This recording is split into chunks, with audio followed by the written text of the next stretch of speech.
Hey, how are you tonight? I hope that things are pretty nice for you tonight. It is Friday night for me, and I've had a pretty darn good day. We had great weather, and I just had a really good day. So I hope that you have had a good day, or you're having a good day if you're somewhere else that the time is different.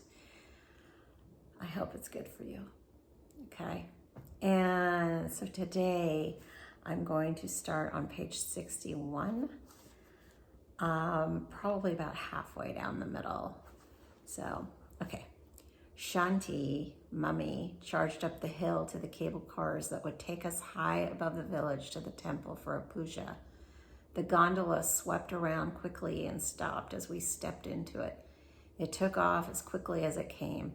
Challenged by the speed and height of which we were climbing up the mountain, I prayed for our safety.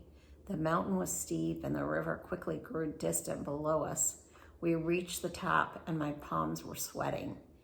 At the top, the spectacular view of the wide, clear Ganga cutting its way through the valley beckoned me to come back down to the village below. But we had to go into the Mansa Devi temple. There is a statue perched there of the goddess who fulfills desires. We tied a red string to a tree and Mummy finished our pujas. We were soon back on the rickety old cable car sweeping down the mountainside back to the village.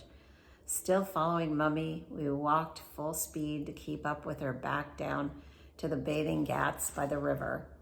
The village was filled with people coming for the rituals and also for pilgrimages. Beginning here. There were not many other people from the West, mostly Indians. Mummy purchased 3 boats made of banana leaves filled with fresh, vibrant gold marigolds, and a candle to place in each vessel. I was as clueless as Colleen, and I looked on, not knowing what Mummy was doing with the boats of marigolds. She handed one to each of us and instructed with her hands to follow and said, "You come." We obediently followed. Carrying my boat, I looked down and smelled the fragrance of the flowers. I began to feel as if I had smoked pot on a high, similar only to marijuana highs. We followed, Mummy sorry, down to the edge of the river where concrete steps lowered down into the river. She pointed down to my platforms and said, "Shoes, here." Slipping our shoes off and to the side, Colleen, my mother, and I carried each of our boats down by the concrete stairs leading into the Ganga. Mummy lit the candle in hers and said a puja in Hindi for herself. Then she gently waded down the stairs into the water as she held the banana leaf boat up and then released it into the river, and I watched it slowly drift down with the current. She turned and waved to Colleen to come into the river, said a puja for Colleen, and waved for her to go into the flowing current and release her boat also. We watched as her boat went from side to side and had a rough sailing. When she came to me, not knowing what she was saying in her pujas, I did as I had seen. I waded to my knees in the great Ganges and released my boat. She watched as the boat smoothly sailed with no bumps. She smiled and told me, "Very nice, you have a lucky life and find a good husband." She was happy about the way my boat smoothly flowed with the river and said, "You very lucky." A man with wide eyes and a big grin looked at me as I put my shoes back on. I asked Mummy, "Why is he staring?" She didn't have time to answer. He spoke to Mummy in Hindi and then came over and handed me his small baby, a boy that was crying and crying. I knew he would stop crying if I held him. He stopped immediately as soon as I put him on my hip. I held him and they snapped photos of the baby and I together, and then photos of the whole family with me. Colleen and I were perplexed at why. Later I asked my mother why they wanted photos of me and not Colleen. She is the blue-eyed blonde American. And my mother replied, "Because you very lucky." 3 months later, I did meet a man, Many people prayed for me while I was in India to get another husband. I did, but he ended up being an alcoholic. The prayers did come true. I did have a husband. When you don't pray specifically, you never know what you're going to get. My boat came in and landed as a container ship with healing lessons learned, surprising forgiveness, travels to amazing destinations, a home, and a heightened passion for life, but also separation, loneliness, and growth. As a small child, the boat brought me fear and drama, while as an adult, the boat brought luck and hope of getting closer to God at the gateway to God. It is in our own perceptions of our reality that hope or desperation come, even in the smallest of situations. This was such an amazing day.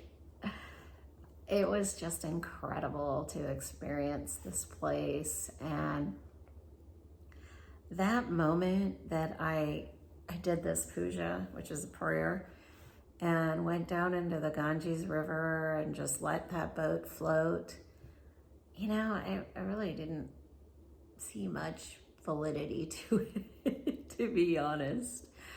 But I just felt so in another world as I was there.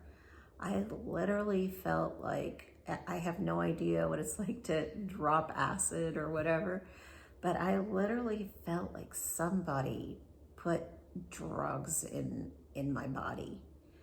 I felt so different. I don't know how to explain it. And I felt that way the whole time I was there at this place, and it is one of the holy cities. So I don't know how that relates, but it was pretty incredible. And it was funny when that, you know, I turned around and that man was looking at me with this big, huge smile. And I kept thinking, why is he looking at me? You know, I mean, I look like everyone else here. Why isn't he looking at the other lady that's with me? Because she's the American. But it was all about my boat and how my boat sailed down the river smoothly, and hers was in the same spot, but went boom, boom, boom, boom, boom, you know, right down the river. It did not go straight and smoothly like mine did, which I found so interesting. And that's why that man was so intrigued with me. He wanted me to hold his baby and take pictures of him, you know, with the family and with him and the baby. And as we were taking pictures, it was just bizarre. I thought it was so weird. But, and then later on, the guy that was there that was translating, he told me, he said, they're going to take those pictures and put them up in their house and hope that it brings them luck.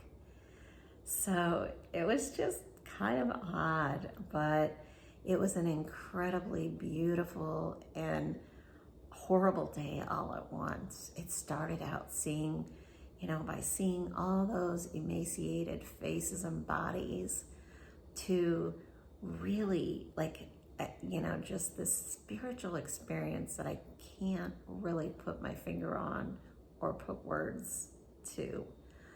And just, going up that gondola ride up the mountain and looking down and seeing how steep those mountains were and down into the Ganges, it was just incredible.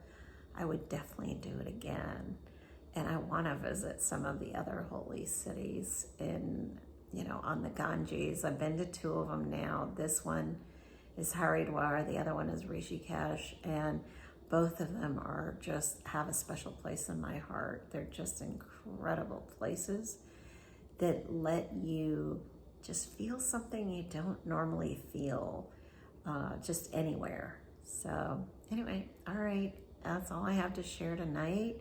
Thank you so much for listening. If you've gotten this far on the video, I really do appreciate you. And thank you for all the messages and everything else. I appreciate you.